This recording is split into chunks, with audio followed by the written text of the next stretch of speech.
Well, thank you for attending tonight's meeting. We are being recorded by Oshkosh Media today, so that this will be available on replay on the Oshkosh Media YouTube channel, and we will also have a link to it on the City of Oshkosh Wastewater utility page, along with all the other materials that we have on the website for the facility plan update.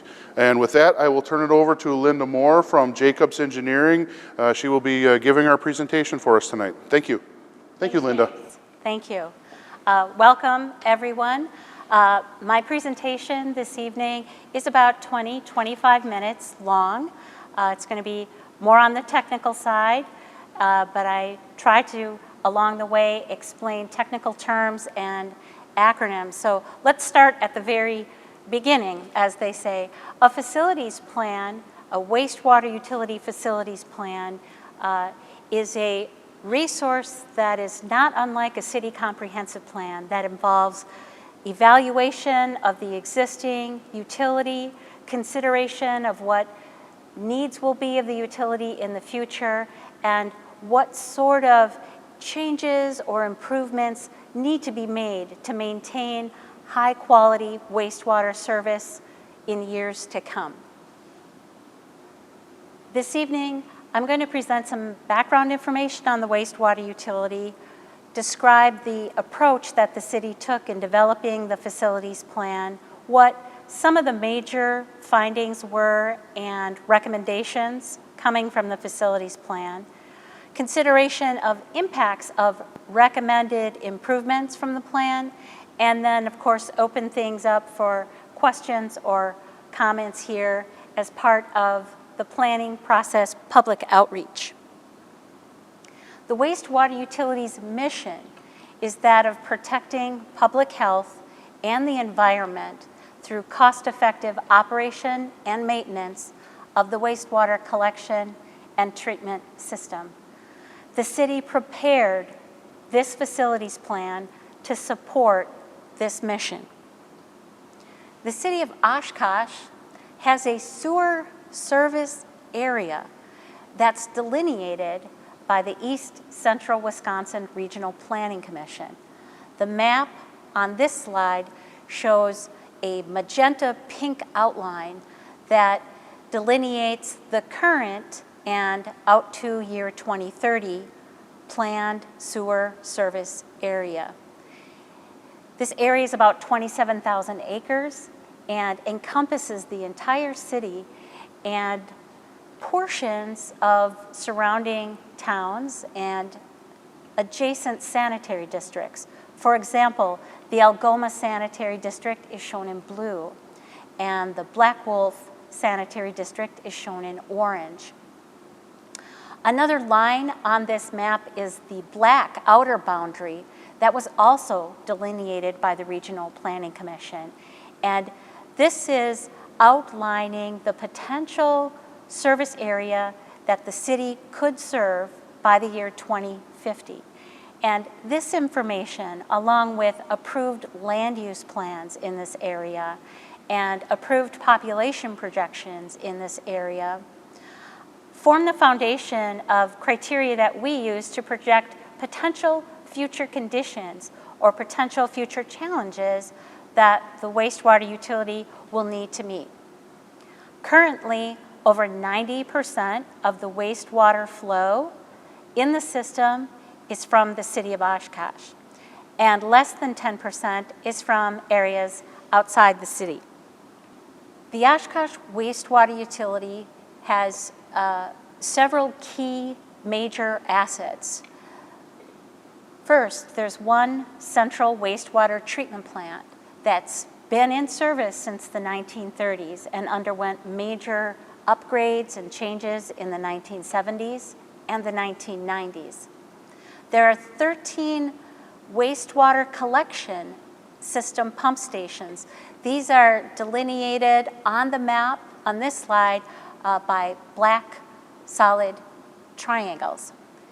And there are 260 miles of sewers in the collection system. If you laid these sewers end to end, they would extend in a single pipeline from the city of Oshkosh over to the city of Hudson, Wisconsin. These are extensive assets. They are worth hundreds of millions of dollars. And correspondingly, the city invests $10 to $20 million every year in rehabilitating or replacing aging wastewater infrastructure. This is a schematic that shows the wastewater treatment plant process. The treatment plant is located on Campbell Road across from where we're standing now at the Senior Citizen Center. And the upper portion of the schematic shows how raw sewage coming into the plant, shown as a blue pipeline on the far left-hand side of this picture. Raw sewage comes into the plant, is pumped, and then treated and purified by several downstream treatment processes. What's discharged from the plant, the final effluent out of the blue pipe on the far right, is sent to the Fox River. In conjunction with this wastewater treatment, there's also a second treatment train that is taking care of all the pollutants and all the solids that have been removed from the raw sewage. These biosolids are digested to remove pathogens, and they're dewatered so that they can be land applied to agricultural land. Both products from the wastewater treatment plant, the treated wastewater effluent and the biosolids, are regulated under the wastewater treatment plant's discharge permit, which is enforced and periodically reviewed and updated by the Wisconsin Department of Natural Resources, or the DNR. Recently, in 2020, the US EPA and the DNR completed a process called the Total Maximum Daily Load, or TMDL, planning process for the Upper Fox River and Wolf River watershed, of which the city of Oshkosh is part of. This watershed is shown in a map on this slide. And the purpose of the EPA's and DNR's TMDL process was to identify ways to lower phosphorus pollution in the watershed. And coming out of this process, the wastewater treatment plant effluent discharge permit was changed and now includes new lower phosphorus requirements that will go into effect in 2025. The city knew and participated in this process and has spent several years evaluating different alternative phosphorus compliance strategies. Last year, the city selected its compliance strategy and decided to add a filtration facility, a whole new unit process, to the wastewater treatment plant in order to meet the new phosphorus limit. The approach taken for preparing the facilities plan was first to develop a facility plan that aligns with the wastewater treatment plant new permit compliance schedule. So that's why the facilities plan was prepared in 2022 and was prepared with a focus on phosphorus compliance. In the state of Wisconsin, wastewater utility facility plans are required by Wisconsin Administrative Code, Chapter NR 110, and this portion of the code provides detailed guidance on the contents of a facilities plan, including things like the plan must conform with the area-wide water quality management plan. The plan needs to consider a 20-year planning horizon. It needs to address the collection system and the treatment plant. It needs to evaluate alternatives to meet current and future needs and recommend improvements that are cost-effective. The plan needs to consider the environmental and cost impacts of recommendations, and it needs to be reviewed with the public. For the city of Oshkosh, this facility planning process was a unique opportunity for them to combine several other recent planning studies that they've done to support a comprehensive facilities plan. So some of the preliminary findings kind of broken down in two categories. First, the collection system, and then the treatment plant. The city, as far as collection system best practices, is implementing many state-of-the-art approaches to efficient collection system operations, maintenance, planning, management. For example, the city has developed and updates every year its hydraulic computer model of the collection system. This is a model that's used to help solve problems and help the city make decisions, design decisions about replacement sewers or changes to pump stations.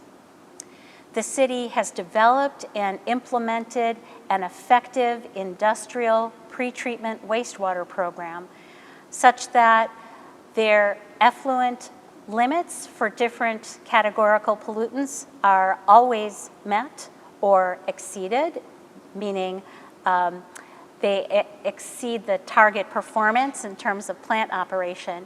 And this program supports industrial activities within the community. The city also is very proactive in cleaning and maintaining the collection system, and this prevents problems from occurring or even mitigating opportunities for failures. One of the things the city has done strategically is work to reduce the number of pump stations in the collection system. 10 years ago, there were 17 pump stations. Today, there are only 13. And that is intentional because pump stations are relatively costly to maintain and operate compared to gravity sewers. So when the city can make changes to the collection system to reduce the number of pump stations with right-sized sewers, they're doing that. And that keeps operating costs down for everyone. Similarly, the stormwater utility has undertaken decades of major capital improvements in stormwater sewers and in detention facilities. And these assets work to keep clear water or rainwater out of the sanitary sewers. And when you have less clear water in the sanitary sewers, you have more capacity to carry wastewater. You lower the potential for basement backups, and you reduce the volume of water that needs to be treated at cost at the wastewater treatment plant. One of the things we talked quite a bit about, the technical team, city technical team, and the engineering technical team, was a relatively new situation in the collection system, an increased incident of maintenance problems, costly maintenance problems caused by flushable wipes that are accumulating in sewers and at pump station. And this is creating situations that we're going to address with future projects. At the wastewater treatment plant, similar approach to using state-of-the-art technologies, computer models to understand treatment process performance and how to optimize it, to understand where hydraulic bottlenecks are or could be at the plant and how to solve them. The city implements instrumentation and the right kind of industrial automation at the wastewater plant to improve their operating efficiencies, improve their data collection, and understanding of the treatment process. At the wastewater plant, they have an established history of using risk-based asset management to prioritize improvement projects. That means they're prioritizing projects that reduce the utility's risk of not being able to accomplish its mission. And that really helps make sure that the right projects are being done first. The wastewater treatment plant is operated 365, always meeting or doing better than they need to with respect to their effluent limits. The city, the wastewater utility, gets a score of 4.0 or an A from the DNR every year on their annual compliance monitoring reports. Based on our study looking out 20 years, we've determined that the existing wastewater treatment plant has sufficient hydraulic capacity to serve the service area. And while there are individual systems and pieces of equipment that need to be replaced or rehabilitated, the overall design of the treatment plant is one with redundancies, with system backups that allow the plant to keep working reliably even when updates are being implemented. And lastly, a big conclusion is the treatment process doesn't need to change to meet anticipated future water quality and biosolids limits, with the exception of adding the new filtration facility to remove additional phosphorus.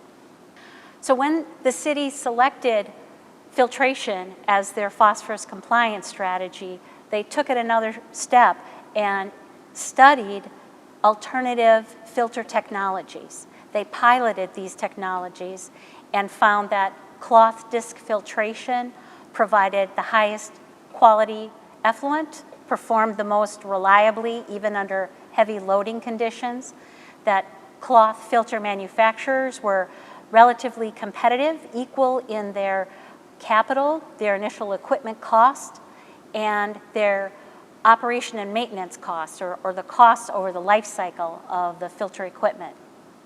They also learned that there are certain times of the year when the effluent quality or the raw sewage coming into the plant, its characteristics change, and it's necessary to add chemicals and mix those chemicals upstream of filtration in order to get the required performance. So facility planning recommendations, again, by collection system and then the treatment plant. Our first recommendation the team had was to keep implementing the strategy of decommissioning pump stations where possible, putting in large capacity sewers that can support current and planned future community development. We identified that there's certain key assets that are hard to inspect in the system. For example, pipelines that cross underneath the Fox River, or very, very large diameter sewers right next to the wastewater plant that are always being used and have high flows. These are assets that should be inspected and assessed to estimate what the remaining service life is. So that's one of the recommendations coming out of the plan. Also, to keep doing what the city does every year, and that is replace old sewers, replace leaking sewers, and do it as part of the local roadway reconstruction program. That way, costs are kept lower and there's less disruption to the community, to residents and businesses in the areas adjacent to the work. And to continue upgrading pump stations to meet system demands and to do it reliably, and take these pump station structures themselves and bring them up to current building and safety codes. The chief recommendation for the wastewater treatment plant is to implement the new filtration facility. This is an aerial photo of the wastewater plant, and that blue-green box depicts where the filtration facility would be located, and the yellow areas are a paved access drive and a parking and turnaround area that's connected to the existing parking lot at the wastewater plant. On this slide, on the left, we see an elevation or what the new filtration facility would look like if you were standing on Campbell Road and looking west. And conceptually, this new facility would look like the other structures at the wastewater plant and have similar exterior finishes, red and white brick. Other recommendations at the wastewater plant include continuing to implement the prioritized risk reduction projects to get after those assets that are of greatest concern, combine projects where possible, different improvements into single contracts to minimize administration costs and minimize disruption to wastewater operations, and keep doing the great job that's being done training plant personnel on emergency response and safety procedures, and look ahead to the digital pressures that are facing every industry. We have to collect more data, we have to report more data to regulators, and having a workforce that's comfortable with instrumentation, with computer automation, with data management is going to help the utility continue to provide excellent service in future years. Okay, the impacts of some of the recommendations in the facilities plan. First, environmental.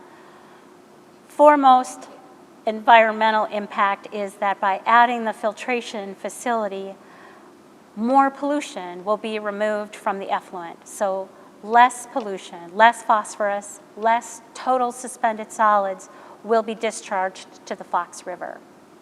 All of the recommended improvement projects in the facilities plan are located at the treatment plant or at pump station sites or in public land or public right-of-way. And so there aren't projects that involve disturbing green fields or working in environmentally sensitive areas.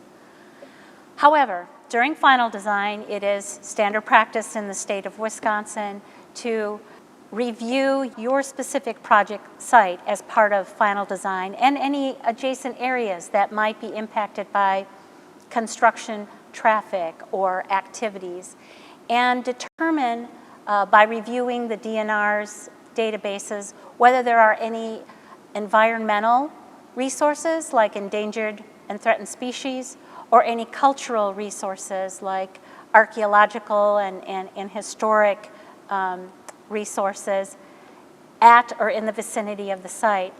And if during design those resources are encountered, then the engineering design professional includes provisions to mitigate impact to those as part of the construction contract.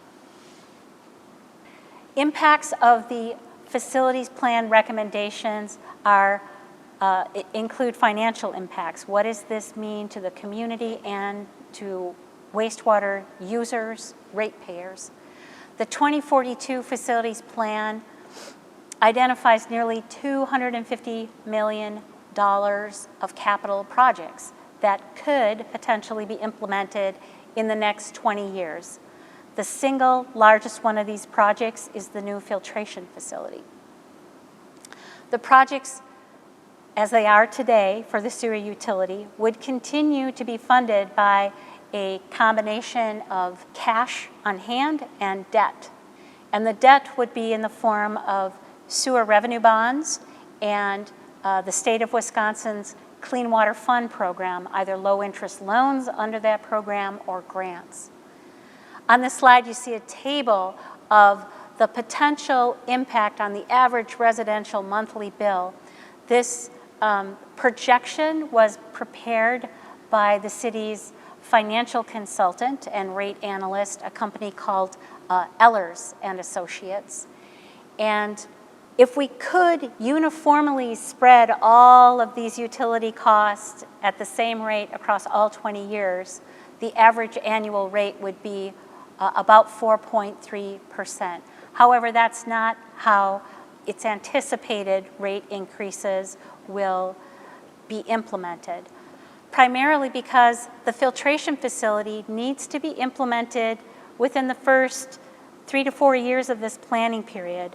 So there's going to be higher rate increases in the front end of this 20-year planning period than are anticipated in the latter years of this planning period. The one caveat I would like to share is that this facilities plan is a technical resource for the city. It's one input to the city's annual capital improvement plan. And ultimately, the city's technical staff and the city manager each and every year develop a capital improvement plan, decide what the priorities are, and present a recommended plan to Common Council for their review and approval. And any adjustment in wastewater rates is made on the basis of approved capital improvement plans.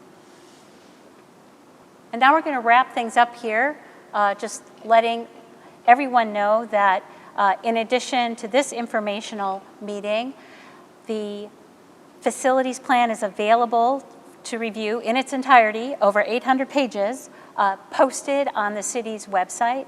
And there's also 2 paper copies available in City Hall.